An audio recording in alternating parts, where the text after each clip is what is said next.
ఆంధ్ర ఉజ్జయినిలో మరికొన్ని అద్భుతాలు చూసేద్దాం రండి. ప్రథమ గణాధిపతి విఘ్నేశ్వరుడు. ముందుగా నమస్కారం చేసుకోండి ఆ వినాయక స్వామికి.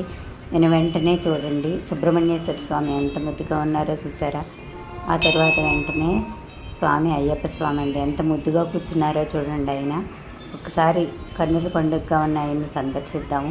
పార్వతీ పరమేశ్వరులండి వెండి కొండ మీద కూర్చున్నట్టుగా సజీవమూర్తులుగా మెరిసిపోతున్న పార్వతీ పరమేశ్వరులకి ఒక నమస్కారం చేసుకుందాము. తరువాత వెంటనే అర్ధనారీశ్వరుడండి.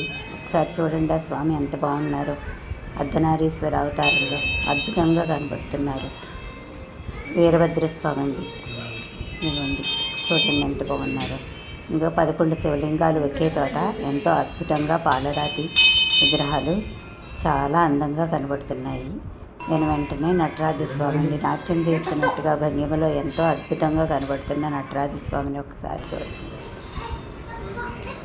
కాలభైరవుడు అండి క్షేత్రపాలకుడు లింగోద్భవమూర్తి అండి ఈ స్వామి చూడండి ఎంత బాగున్నారో. దక్షిణామూర్తి నమస్కారం చేసుకోండి. భిక్షాటనమూర్తి అన్నపూర్ణాదేవి చెంతనుండగా భిక్షాటన చేసుకుంటున్న ఆ స్వామివారిని చూడండి. ఏకపాదమూర్తి ఒకే పాదంపై నిల్చున్న పరమశివుడిని ఒకసారి చూడండి. కుబేరుడు ఈయన లేనిదే ప్రపంచమే లేదు. చూడండి ఈ స్తూపాన్ని ఇది స్తూపం అంటామో స్తంభం అంటామో తెలియదు కానీ అత్యద్భుతమైన స్తూపం అండి ఇది. ఇది 27 నక్షత్రాలకి నక్షత్ర దీపాలతో ఉన్న స్తంభం అన్నమాట. 27 ఒక నక్షత్రానికి 4 పాదాలు చొప్పున 108 దీపాలు ఇక్కడ వెలిగిస్తారండి. మహాశివరాత్రి నాడు కార్తీక మాసం నెలవాళ్ళు కూడా కన్నుల పండుగగా వెలిగిస్తారు. నా వీడియో కనుక నచ్చినట్లయితే